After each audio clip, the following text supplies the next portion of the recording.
I gave my newly divorced sister-in-law the last thing my father ever gave me, his beloved old car. I thought I was giving her a fresh start, but when my mother-in-law called, screaming that it was an insult, it wasn't pride I heard in her voice. It was panic, because I was about to uncover their shared desperate secret, a plan to sell my dad's memory for cash to pay off a dangerous debt that would threaten us all. This isn't a story about ingratitude. It's about a calculated deception. The sound of my mother-in-law's voice crackled through the phone, a shriek so sharp and full of venom it could curdle milk. "How dare you insult my daughter with that pile of junk?" she screamed, her voice a razor blade against my ear. "She is not some beggar you can throw your scraps to."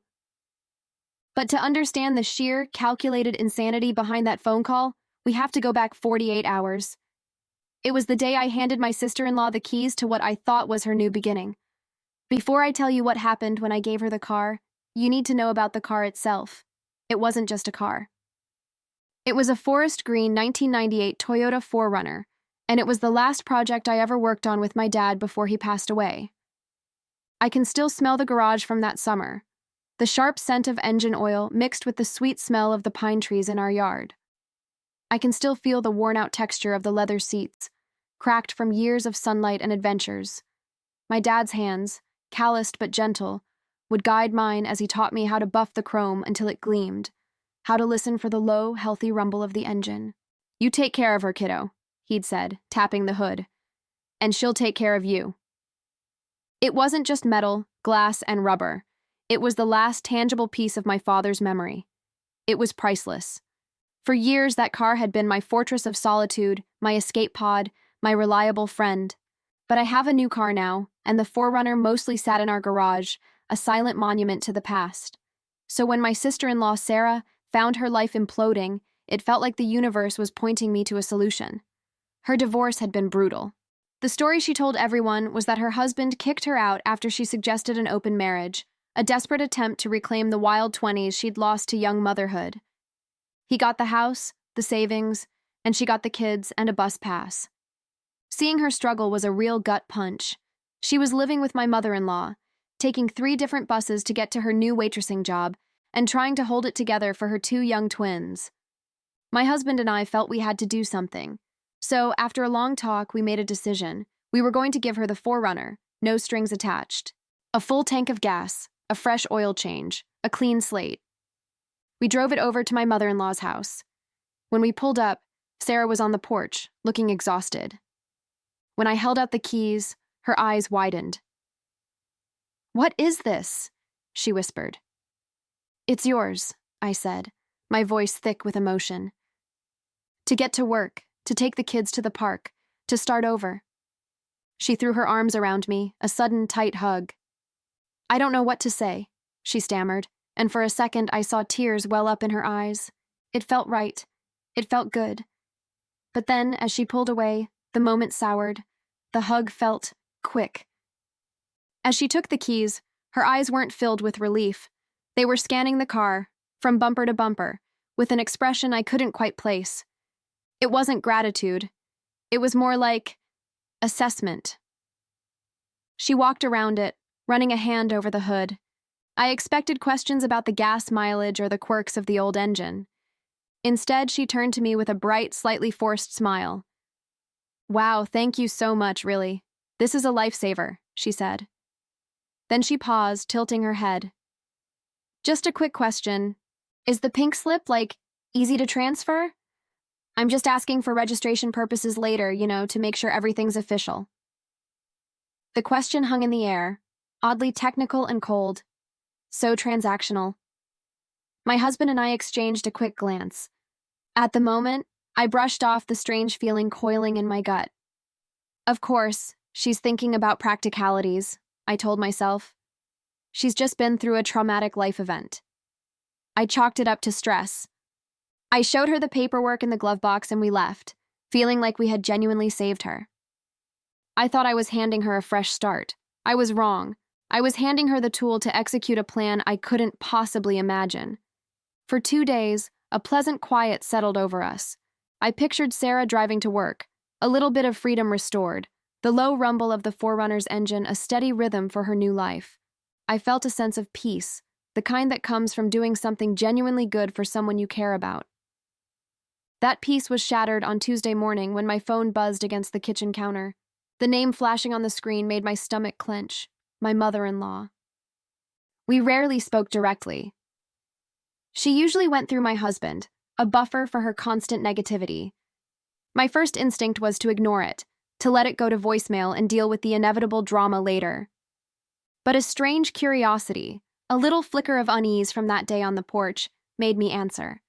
But before I get into the details of her venomous tirade, you need to understand the kind of person my mother-in-law, Carol, is. She isn't just difficult or critical. She operates on a different plane of reality, one where she is the perpetual victim and the world owes her everything. Her anger is a force of nature, a sudden storm that can erupt over the smallest things. A waiter being too slow, children laughing too loudly in a park, the weather being too hot. But her manipulations are far more chilling than her temper. I'm reminded of an incident a few years back, a story my husband told me with a deep sense of shame. Carol had called her own sister, sobbing hysterically about a fabricated medical crisis, complete with fake symptoms and phantom doctor's appointments. She painted a picture of destitution and imminent doom, all to squeeze a few $1,000s out of her. When the lie inevitably unraveled, there was no apology. There was no remorse. There was only cold, hard fury that her plan had been discovered. She wasn't sorry for lying. She was angry she got caught. That incident was a window into her soul. It taught us that for Carol, other people aren't human beings. They are resources. And when a resource doesn't provide what she wants, she sees it as a personal attack. So when I answered the phone, I was prepared for a complaint. What I got was a full-blown assault. The attack started immediately. No hello, no preamble. Just a hiss of pure rage. She launched into a screaming rant, her voice thin and screeching, accusing me of having the audacity to humiliate her daughter. She called my father's car a beaten-up rust bucket and a monstrosity. She claimed I had given it to Sarah just to flaunt my wealth, a passive-aggressive way to remind her daughter of how poor and pathetic her life had become. I tried to interject, to explain that the car was mechanically sound, that our intentions were good, but it was like trying to reason with a hurricane. She wasn't listening. Her voice just kept climbing in pitch and intensity, and then the true nature of her call began to surface. This wasn't just about wounded pride, it was about money. She started screaming that if we really wanted to help, we wouldn't have given Sarah a piece of junk we had lying around. She insisted that with all the money my husband and I saved by not having children, the amount we spent on vacations, and our selfish lifestyle, the absolute least we could have done was buy her daughter a brand new car. And she was shockingly specific. She said a new Toyota Camry would have been an appropriate gesture. According to her, Sarah deserved the best, and this old car was an insult not just to Sarah, but to the entire family. She spat the words out, each one dripping with a sense of righteous entitlement that was breathtaking. The whole tirade felt rehearsed. The arguments were too structured, the demands too specific. An angry person lashes out wildly. Carol was delivering a pre-written speech. Why a Camry? Why that specific detail? It was like she had a price tag in her head all along. I told her calmly that the car was a gift, not an obligation, and that Sarah was free to save up for her own car if she wanted something different. This only enraged her further. She began weaving a narrative about how Sarah was suffering, how her life was in shambles, and how it was our duty as family to solve her problems, specifically, her financial problems. The conversation ended with me telling her I would discuss this with her son, and that I intended to speak to Sarah directly. She slammed the phone down so hard I could practically feel the vibration through the line. I stood there in my silent kitchen, the phone still pressed to my ear, a cold dread washing over me. My initial anger started to fade, replaced by a chilling clarity. This wasn't the wounded cry of a narcissistic mother. This was the raw, unfiltered panic of someone whose meticulous plan had just been derailed. Carol didn't just want a new car for her daughter's convenience. She wanted an asset. Something clean, valuable, and easily liquidated. And as that thought crystallized in my mind, Sarah's strange question from 2 days ago echoed in my ears. Is the pink slip like easy to transfer? The transactional nature of it, the cold calculation. It wasn't just an odd question anymore. It was a clue. I needed to find out if Sarah was just a pawn in her mother's scheme, or if she was the one holding the playbook. When my husband Mark got home that evening, the toxic residue of Carol's phone call still hung in the air. I recounted the entire conversation to him, word for venomous word, the accusations, the entitlement, the bizarrely specific demand for a new Camry. He listened, his jaw tightening, a muscle twitching in his cheek. His first reaction was a familiar wave of exhausted anger directed at his mother. He apologized profusely for her behavior, assuring me that her sense of reality was completely warped and that I shouldn't let it get to me. But when I brought up my own suspicions about Sarah, about her strange transactional question when we gave her the car, he put up a defensive wall. He argued that Sarah was likely just caught in the crossfire. His mother, he explained, had a long history of putting words in his sister's mouth, of projecting her own greed and dissatisfaction onto her children. He was convinced that Sarah was probably too scared or too beaten down to stand up to Carol. His solution was simple and logical. We would invite Sarah over for lunch the next day, without their mother present. He was certain that a calm, face-to-face conversation would clear everything up. He believed we could smooth things over, reassure her of our intentions, and move past his mother's manufactured drama. He wanted to believe in the best version of his sister. I wanted to as well, but my gut was screaming a different story. All night, an unsettling feeling churned within me. It was like trying to solve a puzzle with a missing piece. Mark's logic was sound, but it didn't account for the cold, calculating look I'd seen in Sarah's eyes. It didn't explain the chill I felt when she asked about the pink slip. Going into that lunch felt like walking into an ambush unarmed. I knew, with a certainty that settled deep in my bones, that I was missing a crucial piece of information. The next morning, as Mark was at work, I paced the living room, replaying every detail in my mind. My eyes landed on a framed photo on the mantelpiece, a picture of my dad and me, taken years ago, leaning against the hood of the 4Runner on a camping trip. And then it hit me. A memory, so small and insignificant I had completely forgotten it until now. In the glove box, tucked into a side pocket of the leather owner's manual, I had left my dad's old compass. It was a simple brass compass, nothing of monetary value, but it was the one he'd used on all our trips together. It was a piece of him. I suddenly felt an overwhelming urge to get it back. But it was more than just sentimentality. It was an excuse. It was the perfect, undeniable reason to get back inside that car, alone, without raising suspicion. My hands were trembling slightly as I called Sarah. I forced my voice to be light and casual. I told her I was so sorry to bother her, but in my haste, I'd left some old, expired insurance cards in the glove box, and my husband needed them for some records. It was a clumsy lie, but it was the best I could come up with on the spot. On the other end of the line, there was a fractional pause, a silence that lasted just a second too long before she answered with a cheerful, "Oh, of course, no problem at all." She told me she was about to run an errand, but the car was parked on the street right in front of the house, and she'd leave it unlocked for me. The drive over was thick with anxiety. Every traffic light felt like an eternity. When I arrived, the 4Runner was exactly where she said it would be, looking solid and familiar on the quiet suburban street. I slipped into the driver's seat, and for a moment, I was transported back in time. The faint scent of pine air freshener and old leather filled my senses. My dad's car. I took a deep breath and opened the glove box. At first, everything seemed normal. The owner's manual was there, along with the registration and a few old maps. I reached inside and my fingers found the cool, smooth brass of the compass, tucked right where I'd left it. A wave of relief washed over me. I had what I came for. But as I pulled my hand out, my fingers brushed against a crinkled ball of paper shoved deep into the back corner. It wasn't a napkin or a receipt. It felt like a standard piece of printer paper, deliberately balled up and hidden. My heart began to pound a heavy rhythmic drum against my ribs.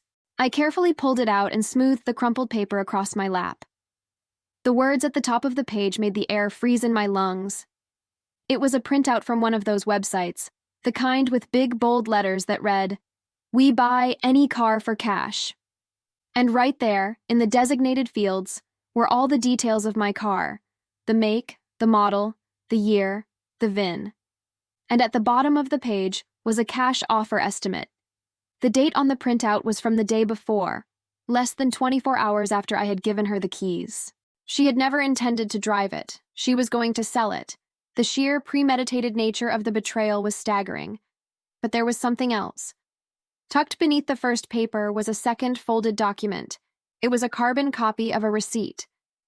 My eyes scanned the details, each one a nail in the coffin of my denial. It was a receipt for the first month's payment on a 10x10 storage unit.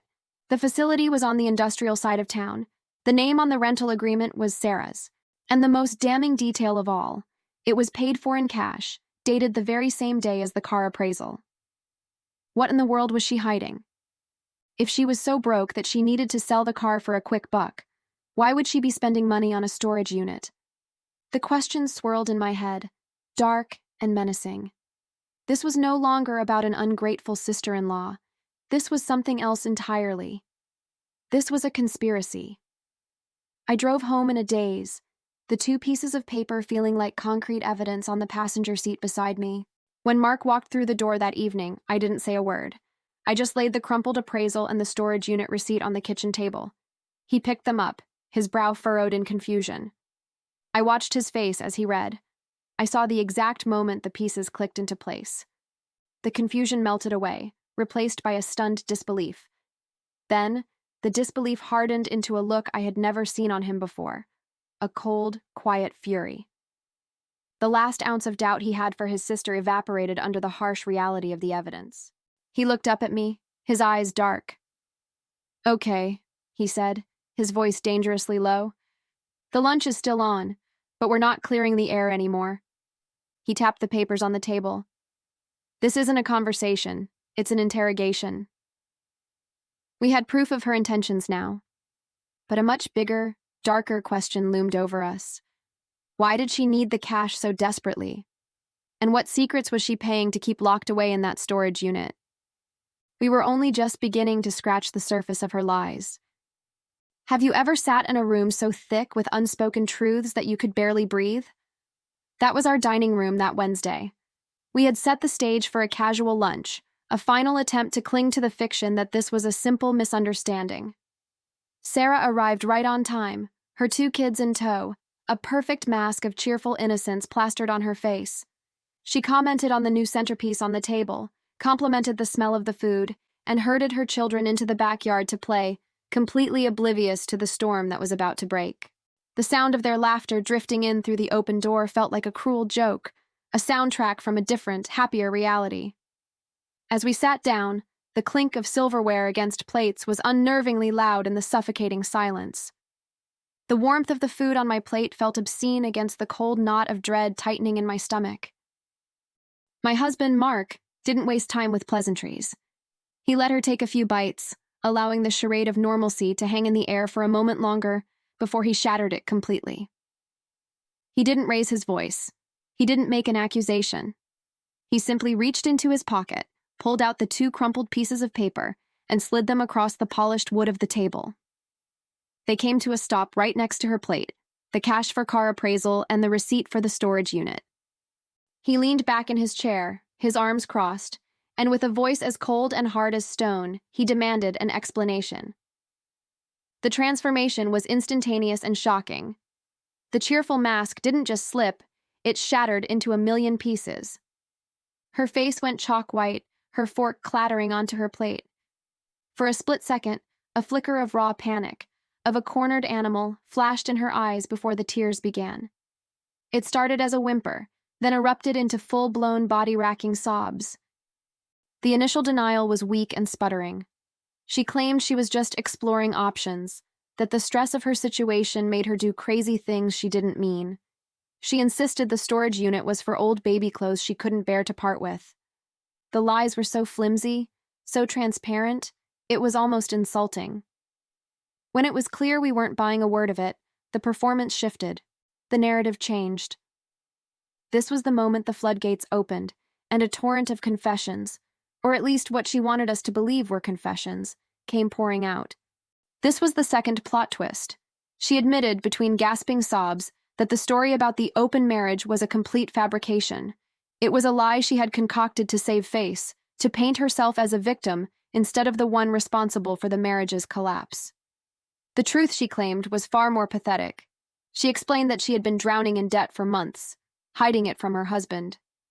She had taken out high-interest credit cards and payday loans, trying to maintain a lifestyle they couldn't afford, buying designer clothes and expensive gadgets to fill a void inside her. The storage unit, she confessed, was where she was hiding all of it from him. It was her ex-husband who finally discovered the mountain of secret debt, and that was the real reason he had ended things. He wasn't a villain. He was a man who had discovered his wife had been lying and stealing from their family for over a year. Her story was a masterpiece of manipulation, designed to pivot our anger into pity. She was no longer a schemer. She was a victim of her own poor choices, a desperate woman trying to dig herself out of a hole. She admitted the plan was to sell the car immediately.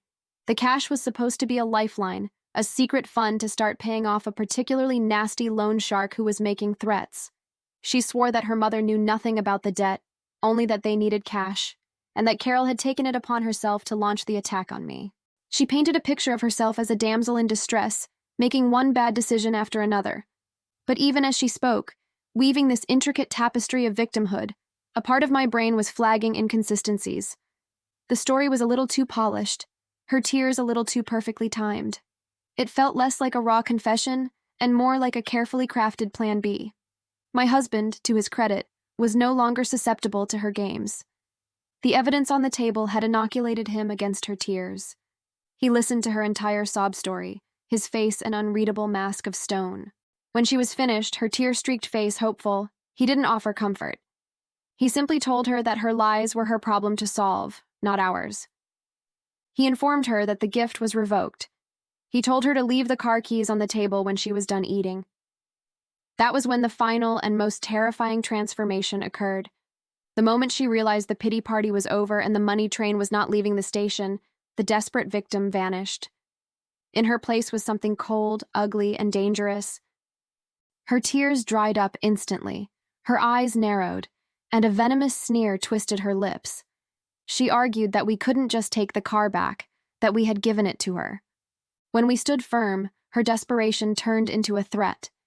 She leaned forward, her voice dropping to a low, menacing whisper. She explained that the loan shark she owed money to wasn't a reasonable man. She told us that these people knew she had a family, a brother with a good job and a nice house. She suggested, in no uncertain terms, that if she couldn't pay them, they wouldn't just come after her. They would start looking for other ways to get their money. She wasn't asking for help anymore. She was telling us that her problem was now our problem, whether we liked it or not. The sheer audacity of it left me speechless. Did she really think that threatening our safety was a viable strategy? What kind of person uses a threat against their own family as a bargaining chip? But Mark didn't flinch. He stood up, the legs of his chair scraping harshly against the floor. The sound cut through the tension like a gunshot. His voice was no longer just cold, it was glacial. He told her that she had just crossed a line from which there was no coming back. He informed her that by bringing a potential threat to our doorstep, she had forfeited any right to call herself family. He instructed her to collect her children and leave our house immediately. He told her any further contact would be considered harassment. Her face, for the first time, registered genuine shock. She had played her final, most desperate card, and it had failed spectacularly. She stared at him, her mouth opening and closing like a fish, but no words came out. The fight was gone, replaced by the hollow look of utter defeat. Silently she stood, walked to the entryway, and retrieved the car key from her purse. She threw it on the dining table, where it landed with a metallic clatter that echoed in the silent room. She then went to the backyard, gathered her kids with a few sharp words, and left without another glance in our direction. The front door clicked shut, plunging the house into a deafening silence. We stood there for a long time, the remnants of the lunch sitting on the table like artifacts from a forgotten peace treaty. We had the keys back, but we had inherited a problem that felt infinitely more dangerous than an ungrateful relative. This wasn't just a family drama anymore. We had been dragged into something dark and criminal. The story she told us was full of holes, and the threat she left behind felt all too real. Mark finally broke the silence. He picked up his phone, his expression grim. "I need to call someone," he said, his thumb hovering over the screen. Her ex-husband. It's time we heard the whole truth. How much do you really know about the people you call family? You see them at holidays, you exchange pleasantries, you operate under a shared history. But what lies beneath that surface? What secrets fester in the dark, hidden behind a carefully constructed mask of normalcy? We thought we were dealing with a simple, if ugly, case of family drama. We were about to find out that we were standing on the edge of a chasm, staring into a darkness we never could have imagined. The silence that followed Sarah's departure was heavier than any argument. The single car key on the table felt like a bomb that had been defused, but the threat of another one lingered in the air.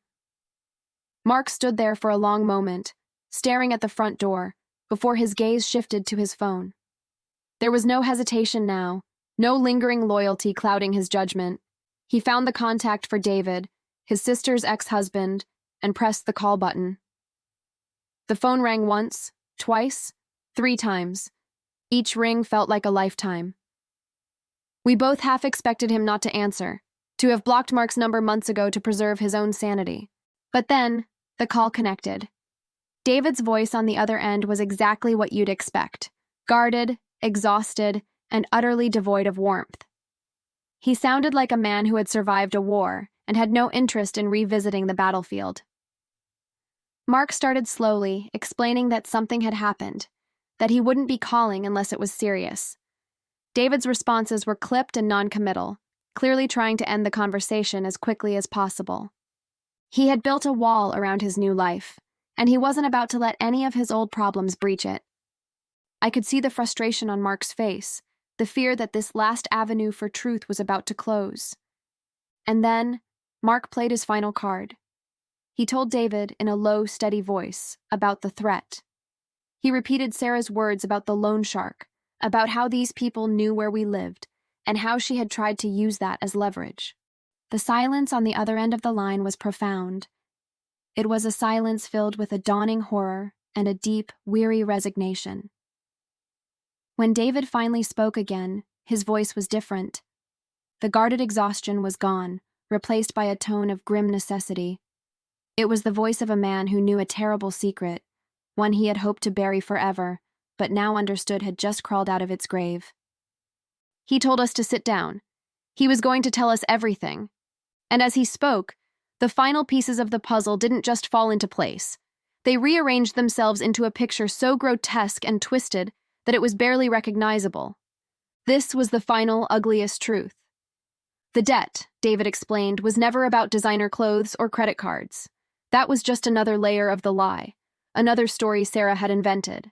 The real problem, the monster that had consumed their marriage and their life savings, was a severe, all-consuming gambling addiction.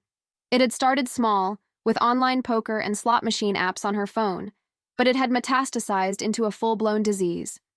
She was secretive, brilliant at covering her tracks, and a pathological liar. She had emptied their children's college funds. She had forged his signature on loan applications. The final straw, the thing that finally ended their marriage, was when he discovered she had taken out a second mortgage on their home without his knowledge and lost every single penny of it in less than a month. The open marriage story was a work of pure fiction, a disgusting, calculated lie designed to make him the villain and her, the tragic, misunderstood victim. And then came the knockout blow, the revelation that made my blood run cold. My mother-in-law, Carol, had known. She had known everything, from the very beginning. She wasn't just a bystander or a mother in denial. She was an active, willing accomplice. David explained that Carol had been enabling her daughter's addiction for years, giving her cash, covering her losses, and helping her concoct elaborate lies to hide the truth. Carol was the one who had helped Sarah craft the open marriage narrative. When the divorce left Sarah cut off from her primary source of funding, David, they had turned their sights on us. We were the next target, the next resource to be exploited. Suddenly, everything made a sickening kind of sense. Carol's frantic phone call wasn't to the rage of a mother whose daughter had been insulted. It was the sheer panic of a co-conspirator whose well-laid plan had just imploded. They hadn't wanted a car for Sarah to get to work.